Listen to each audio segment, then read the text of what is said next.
Assalamualaikum warahmatullahi wabarakatuh. Hai para pencinta catur dan para catur mania, selamat datang kembali di Legenda Catur Dunia. Kali ini kita akan ulas game jadul lagi kawan, dari legenda catur asal Uni Soviet, tepatnya dari Kazakhstan. Siapakah dia? Dia adalah Rashid Netsmedinov, seorang pecatur bertipikal penyerang. Rashid Netsmedinov ini kawan pernah diajak oleh Mikhail Tal untuk mengasisteni dalam persiapan menghadapi Mikhail Botvinnik dalam pertarungan kejuaraan dunia tahun 1960, dan akhirnya Mikhail Tal berhasil merebut juara dunia dari tangan Botvinnik saat itu. Dan game yang saya ambil dari Netsmedinov ini dari permainannya di turnamen catur negara-negara Federasi Rusia tahun 1957. Oke, langsung kita ke atas papan kawan, dan lawan Netsmedinov ini adalah Yuri Kotkov. Netsmedinov mengawali dengan pion E4, pion E5, lanjut Kotkov dan kuda F3. Kuda C6, gajah B5, Ruy Lopez. Kotkov memilih pertahanan Berlin, kuda F6. Rokade, kuda pukul pion E4, ini adalah variasi Rio Gambit diterima, beteng E1 dan kuda D6. Langkahnya cukup standar dalam permainan Rio Gambit atau Berlin Defense kawan. Selanjutnya kuda putih ambil pion E5 dan gajah E7. Saya seringkali mengingatkan di variasi seperti ini kawan, jangan sekali-sekali ambil gajah yang terlihat gratis dalam posisi seperti ini. Terlihat gratis memang, tapi kompensasinya kawan, kalian nanti akan kehilangan menteri. Oleh karena itulah kebanyakan gajah E7 langkah utama, tujuannya memblokade overscud, dan jika putih lengah tidak menarik mundur gajahnya kawan ke F1 ataupun ke petak D3, kuda siap ambil gajah ini. Dan pada posisi seperti ini di era modern seperti ini kawan, kebanyakan variasi yang dimainkan oleh putih adalah gajah ditarik mundur ke petak F1. Selanjutnya rokade di sini, ataupun kuda pukul kuda terlebih dahulu dilanjutkan oleh hitam, setelah dipukul balik oleh beteng, rokade oleh hitam, dan pion D4, kuda mundur ke E8 atau gajah F6 bisa dilanjutkan oleh hitam. Tapi di sini tadi kawan, Netsmedinov tidak memilih langkah gajah ditarik mundur ke petak F1, dia menarik mundur gajahnya ke D3. Tapi di era modern seperti ini, masih ada kawan beberapa Grandmaster memainkan variasi seperti ini. Ada satu Grandmaster top, yaitu Leonid Dominguez, Grandmaster asal Amerika Serikat, paling sering memainkan variasi seperti ini. Tapi kebanyakan game yang dia mainkan berakhir miss. Ada dua game saat melawan Caruana dan Nakamura berakhir kekalahan dengan variasi seperti ini. Selanjutnya Kotkov rokade, Netsmedinov melanjutkan pengembangan kuda C3, kuda pukul kuda E5 dipukul balik oleh beteng, gajah F6, di sini beteng ditarik mundur ke E3. Tidak menarik mundur ke dasar ke petak E1 ini kawan, mungkin di beberapa langkah berikutnya beteng ini siap ditumpuk dengan beteng satunya di lajur E, ataupun mempunyai ide dengan beteng digeser ke lajur H dengan dukungan gajah tentunya kawan, dan menteri di sini akan memberikan tekanan bagi pion H7. Bisa jadi. Oleh karena itu di sini pion G6 dimainkan oleh Kotkov, jelas menutup diagonal ini terhadap pion H7-nya. Juga berencana via Gento gajah ke G7, menyiapkan petak bagi menteri keluar, ataupun manuver kuda kembali ke petak F6 bisa jadi, agar pion D-nya ini bisa dimainkan untuk membuka diagonal terang bagi gajahnya nanti. Netsmedinov melangkah menteri F3, dan di sini gajah ditarik mundur ke G7. Persiapan mengosongkan petak bagi manuver kuda atau menantang pertukaran menteri. Pion B3 dimainkan oleh Netsmedinov, menyiapkan petak bagi gajah di Viagento bisa jadi untuk mengimbangi gajah gelap hitam, atau mengeluarkan gajahnya di petak A3 mengontrol diagonal ini kawan, diagonal A3 F8.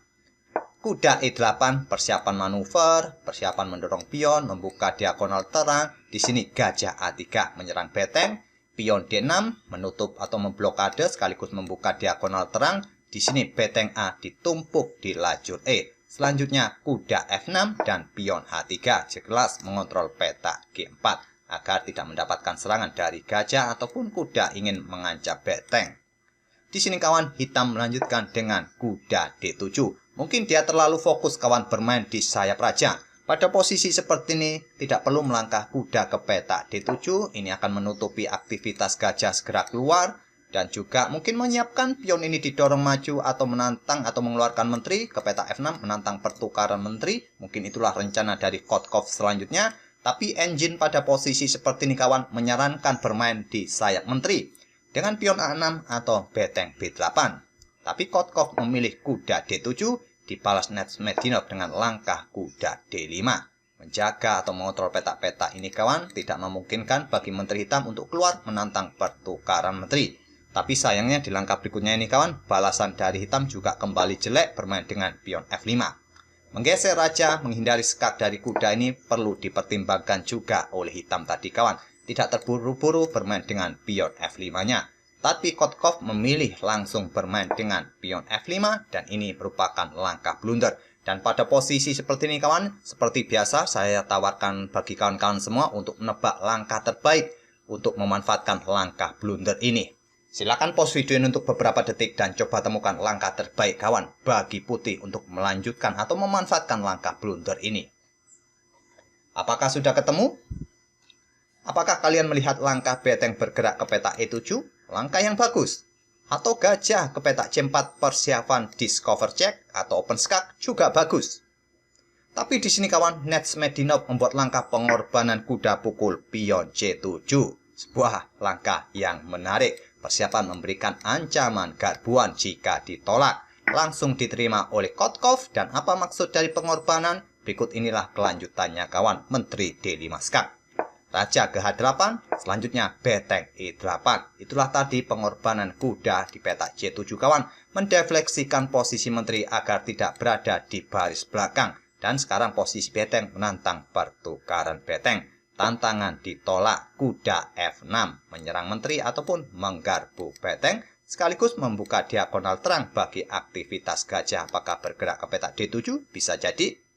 Pertama-tama, Netsmedinov merespon pertukaran beteng terlebih dahulu, dipukul balik oleh gajah, selanjutnya gajah gelapnya turun ke B2, mengepin kuda, tidak ada kesempatan untuk pukul menteri putih. Diblokade dengan gajah G7, respon yang kurang akurat kembali. Langkah terbaik menurut engine pada posisi seperti ini adalah menteri menutupnya di petak G7, bukan gajah. Sesuatu langkah yang cukup menarik dari engine kawan, menempatkan menterinya berada satu diagonal dengan gajah putih ini. Cukup menarik saran yang ditawarkan oleh Stockfish. Tapi cukup rasional juga memblokadenya dengan gajah. Tapi berikut inilah serangan berikutnya dari Netsmedinov dengan gajah C4 persiapan skakmat, tapi terlebih dahulu gajah akan pukul kuda. Diantisipasi dengan gajah D7, membuka akses bagi beteng mengawasi petak G8-nya, jadi tak ada masalah jika gajah sekarang pukul kuda. Dan pada posisi seperti ini tadi kawan, seperti yang kalian lihat pada posisi seperti ini, saat gajah bergerak ke petak G7, maaf saya ulangi beberapa langkah, saya kelewatan menganalisa kawan. Di sini tadi gajah bergerak ke petak C4, terlihat menteri dikorbankan bisa dipukul oleh kuda. Tapi satu langkah berikutnya adalah skakmat kawan. Itulah yang terlewatkan tadi, saya mengulangi beberapa langkah. Dan di sini tadi terlihat gajah ke D7 untuk membuka akses bagi beteng mengawasi petak G8-nya. Dan Netsmedinov melanjutkan ambil kuda dengan gajahnya. Langkah yang terburu-buru menurut Stockfish. Langkah terbaik menurut Stockfish, menteri ke petak F7 terlebih dahulu. Untuk membackingi gajahnya untuk sikat kuda ini. Apabila kuda di backup dengan beteng di petak F8 ini kawan, langkah terbaik menurut engine adalah menteri membackupnya di petak D8 ini. Tapi kita coba otak-atik yang beteng saja bergerak ke petak F8. Selanjutnya apa yang bisa dilakukan oleh putih? Bisa bergerak dengan beteng E8. Tidak mungkin beteng hitam pukul menteri karena posisinya kena pin. Dan pada posisi seperti ini kawan, jika gajah ambil beteng ini, menterinya bisa tewas. Jika beteng pukul beteng, maka selanjutnya gajah pukul kuda. Dan satu langkah berikutnya skakmat. Dan sudah tidak bisa dihentikan lagi ancaman skakmatnya kawan. Beteng bergerak ke peta ini tetap saja disikat oleh menteri skakmat. Jadi hitam mungkin akan menghabiskan langkah-langkahnya untuk melakukan skak-skak yang berulang seperti ini kawan. Tapi sudah sangat sulit untuk menghentikan laju menteri pukul gajah skakmat. Oke, kita kembali ke langkah aslinya kawan. Saat gajah D7 tadi dimainkan oleh hitam, di sini Netsmedinov langsung ambil kuda menggunakan gajah, terjadi pertukaran, dipukul balik, barulah sekarang menteri F7. Di sini respon hitam kembali salah kawan. Menteri D8 dimainkan untuk membackup gajahnya. Pada posisi seperti ini kawan, gajah ini bisa dimainkan di petak G5 agar tetap mengontrol petak ini agar beteng tidak bisa naik, memberikan dukungan menterinya melakukan ancaman skakmat di sini. Mungkin pion G3 akan dimainkan oleh putih untuk mendukung pion H4-nya untuk mengusir gajah. Di sini hitam mungkin akan bermain dengan pion F4 untuk merusak bangunan pion-pion putih ini kawan. Selanjutnya pion H4 dikorbankan gajah dan pion pukul pion skak diambil oleh raja. Dan di langkah berikutnya menteri bisa melakukan skak di sini ditutup oleh beteng dan mungkin menteri akan melakukan pertukaran menteri di sini kawan. Memang terlihat komposisi pion-pion masih cukup seimbang, cuma bedanya putih mempunyai tempo lebih cepat untuk menempatkan betengnya di baris ke-7 ini. Dan saat beteng sudah bergerak seperti ini, sungguh sangat merepotkan. Oke, kita kembali ke langkah aslinya lagi. Di sini tadi setelah menteri putih bergerak ke peta F7 mengancam gajah, gajah tidak ditempatkan di peta G5 yang merupakan pilihan terbaik, malah menempatkan menterinya di D8 untuk memperkuat gajah. Tapi dua langkah berikutnya adalah ancaman skakmat kawan. Silakan pause video ini untuk beberapa detik lagi dan temukan dua kombinasi langkah skakmat itu.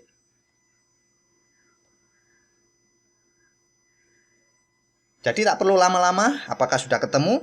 Cukup mudah. Mungkin kalian menemukan langkah beteng bergerak ke peta I8 ini. Jika kalian melakukan langkah ini dan melakukan skak seperti ini adalah langkah yang benar kawan. Membuat langkah pengorbanan beteng. Dan pada posisi seperti ini, Yuri Kotkov menyerah. Karena satu langkah berikutnya adalah ancaman skakmat kawan. Jika beteng ini diambil oleh menteri hitam, maka posisi menteri terdefleksi, tidak ada yang mengawal gajah. Dipukul oleh menteri putih skakmat. Peta terang ini sudah dikontrol oleh putih, tidak bisa lagi raja bergerak ke peta ini. Atau pada posisi ini jika diambil oleh gajahnya, menteri bisa bergerak ke peta F8 skakmat juga. Jadi pada posisi seperti ini patutnya kalian menyerah, tak perlu menunggu sampai kena skakmat.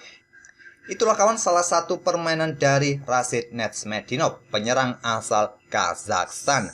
Tipikal permainannya memang sangat agresif kawan. Jika kalian sering melihat permainannya pasti cukup kagum dengan langkah-langkah yang dia buat. Dan semoga permainan dari Rashid Netsmedinov tadi bisa menghibur kalian dan kita akan bertemu di video-video berikutnya. Terima kasih. Wassalamualaikum warahmatullahi wabarakatuh.